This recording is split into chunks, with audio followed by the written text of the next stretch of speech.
क्या ऐसी चीज़ें जो सारे न्यू पेरेंट्स गलत कर रहे हैं बच्चों के साथ, जिससे बच्चों की हेल्थ बहुत अफेक्ट करती है इंडिया में स्पेसिफिकली?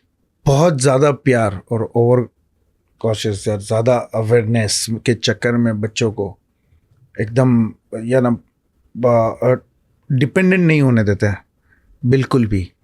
और बच्चे के 6 महीने या 7 महीने और 8 महीने के बाद भी तो अपने ही हाथों से थोड़ा थोड़ा करके खिलाना, नहीं खा रहा है तो दूसरी सब चीज़ें दे देना, और मतलब इतना पैम्पर करना बच्चों को। और हम लोग जॉइंट फैमिलीज में ज़्यादा इंडियन रहते हैं, राइट?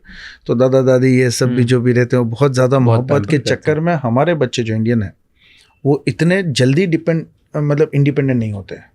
इसलिए सारी प्रॉब्लम्स ये आती है कि मेरे बच्चे खाना नहीं खा रहे हैं। बहुत ही कॉमन क्वेश्चन है कि बच्चे खाना नहीं खा रहे हैं, क्योंकि ये ओवर लाड, ओवर प्रेम में चक्कर में। अब यूएस में क्या रहता है, वो लोग 7-8 महीने में ही दे देते हैं बॉल, खाना रख देते हैं बिठा के चेयर में, उनकी बच्चों की चेयर में। वो बच्चा स्पिल कर रहा है, खा रहा है, ट्राई कर रहा है, जो भी है वो खुद से सीखता है। उससे उसके जो फाइन ग्रोस मोटर्स है वो भी इम्प्रूव होते हैं, मोटर डेवलपमेंट भी।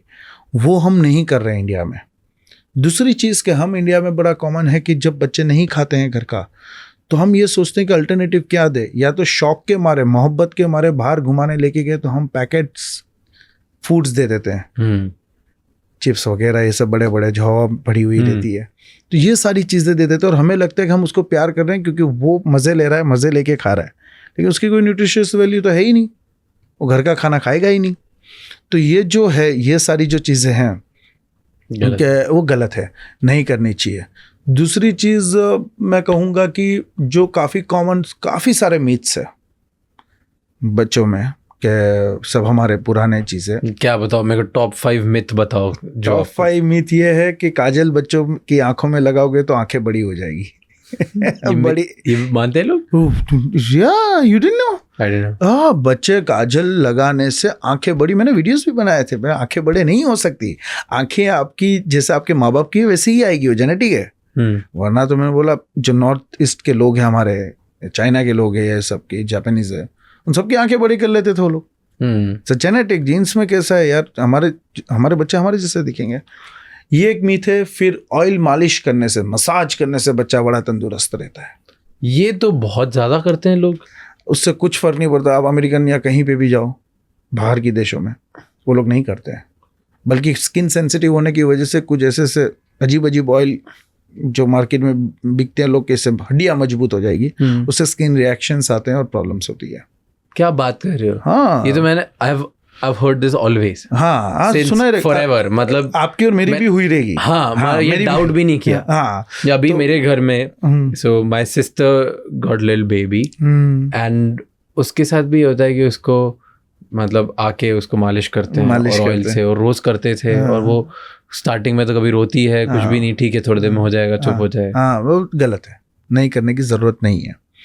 तो क्यों मानते हैं सर इंडिया में? उससे हड्डियां मजबूत होती है। और मुझे वैसा लगता है कि जो सेरेब्रल पॉलिसी के केस या जो मेंटली रिटार्डेड केसेस जो पहले होते थे, जो बच्चा पैदा होकर रोया नहीं, उनको ऑक्सीजन ब्लड नहीं मिला ब्रेन में, तो उन लोग की डेवलपमेंट, ब्रेन की डेवलपमेंट नहीं होती थी। जब ब्रेन की डेवलपमेंट नहीं होती है at a very early stage, तो आपके हाथ पैर टाइट हो जाते हैं।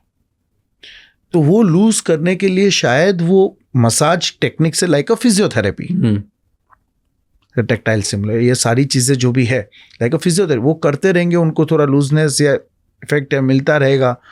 तो लेकिन उस सब में अप्लाई करने की ज़रूरत नहीं है, अनटिल इट इज़ रिक्वायर्ड। तो हमने सब बच्चों में करते हैं। कान नाक में लोग तेल डालते हैं, कान नाक में तेल डालते हैं, बोलो क्या मतलब, गलत है, वो नहीं डालना चाहिए।